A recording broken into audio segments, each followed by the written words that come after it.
HTML buttons, how to use them, and how to leverage ChatGPT to style these buttons for us. If you are new to the channel, consider subscribing. Here is your Jad, and let's get started. So as you see, we got this HTML file, very simple, nothing special. We got a title and very simple style just to make this body look better. And we are aligning the text into the center and giving it a background color. And now here, to create a button, you need first to use the button tag. You got an opening button and a closing button. Got our button here. I'm gonna zoom a bit so we see our button better. As you see, it's aligned to the center because of our code here. Now you can write in it whatever you want, click me, and if you save, it will appear there. First thing that you can do with buttons is to surround it with an A tag. If you don't know A tags, check this video. So when we click on the button, I want it to redirect to my YouTube channel, and we want to be sure that, as I've said, it's surrounded by this A tag. Now if we click save and click on the button, it takes us to my YouTube channel, which you really should consider looking at the videos inside it. The second thing that you can do with buttons is you can disable it. So just by writing disabled, as you see, the opacity is decreased, and if you click on it, nothing would happen. This is how you disable the button. Now let's style our button, but since we are in 2023, let's leverage ChatGPT to style it for us. So as you see, I've already typed for ChatGPT, knowing that this is the code. Please add some styles to the button and make it looks much modern and stylish. And then I've pasted the code we already have. ChatGPT provided this code. Now all we need is these styles of the button and the button on hover and the focus, right? So I'm gonna paste it here under the body. We are calling the button, and when hovering we are giving it another color, background color, and on focus there is no outline. I'm gonna zoom out a bit, and as you see, when hovering the color is changing a bit. Now it could be looking much better. That's why I've told add some styling to the bottom when hovering on it, because the styling that it gave wasn't that optimal. The color change is very minimal here. So all we need is to change the hover, this guy here, and add some transformation to it. Now if we see, as you see, it's much better, the styling. And man, look how fast we are to create this great button. But that's not the end. Now when clicking on the button, it doesn't make sense that we are not doing anything. We need to do something. And here, whereas a real programming language like JavaScript comes to the playground, and all you need to do is the attribute onclick. So when clicking on this button, we need to call a specific function. Let's call this function, in our case, print hello world. Since it's a function, we need these brackets. Now what we could do is to grab this function, and inside the body we add a script tag. This script tag, you can type your JavaScript inside it. Let's define our function. So our function is print hello world, right? Now you've got different ways how to define a function. I'm gonna use something called arrow functions in JavaScript, which is really modern way how to define functions. So all you need to do is define a variable, print hello world, and this print hello world will do something for us. So here you put the argument, and here you do something. So we don't have argument in our case, we just want to do something. So what I would do is first log something to the console,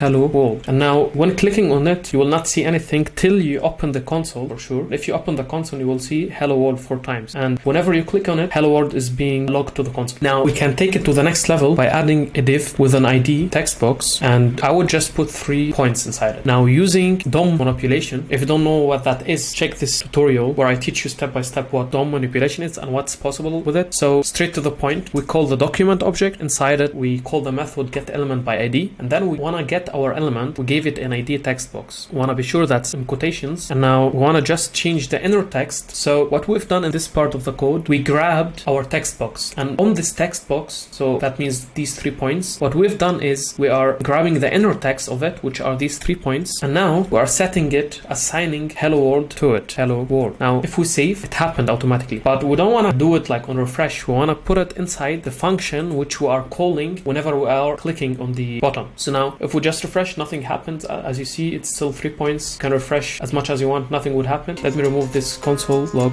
hello world because it was just for testing. Now if you click on the button, as you see, magic happens, and these 3 points turns into hello world. With that, I hope you enjoyed the video. If so, then be sure to like this video to support me. Feel free to get the code from the link in the description. It is your Jad. See you in the next video.